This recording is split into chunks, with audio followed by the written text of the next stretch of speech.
my name is Sage Mace. And I'm Rachel Clyde.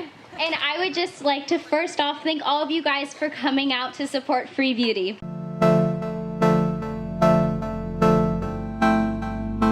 So in my freshman year of high school, one of my teachers had us do a research project, and there was a list of topics for us to choose from, and one of the topics was human trafficking. We both just learned a lot about modern day slavery and what that means, and how prevalent it is in our products. And I had kind of like the bare minimum amount of knowledge on what human trafficking is.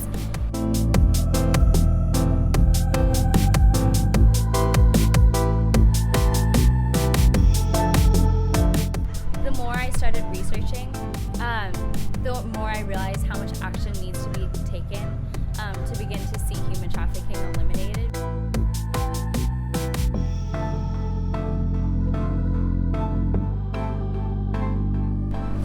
And so I think when it first hit me that I needed to do something was when I found out that there's 32 million slaves, and I couldn't even begin to grasp the concept that there's girls my age and boys my own age who are being enslaved and don't have an education or any of the privileges that come with living in an affluent city such as the one that we live in. We just both kind of felt like we wanted to do something more than just talk about it. Our mission statement of Free Beauty is combating child slavery in the cosmetics industry.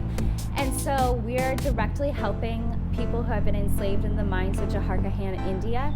And so that's a province located in India where thousands are enslaved working to mine for a mineral called mica. And so mica is this sparkly mineral that then goes into bronzers, blushes, eyeshadows, sunscreen, nail polish, and so many more cosmetics that you'll just find in this store.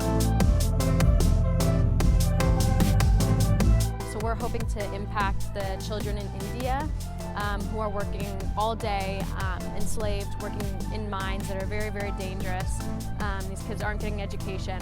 It's just amazing because we're partnered with another nonprofit called Made in a Free World. Hey everybody, my name is Justin Dillon. I'm the CEO and founder of Made in a Free World.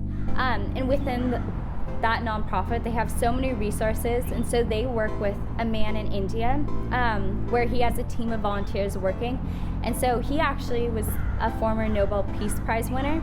And so then they work to develop safety villages. So once children come out of slavery, then they can be transferred into safety villages where they receive an education and are essentially reintroduced into society so that they can go on to thrive and break that cycle of poverty. All it takes is allowing a little bit of the disruption, a little bit of the incongruencies and things that are wrong in the world and letting it into our lives. We live beautiful, amazing lives, and that can be leveraged for others.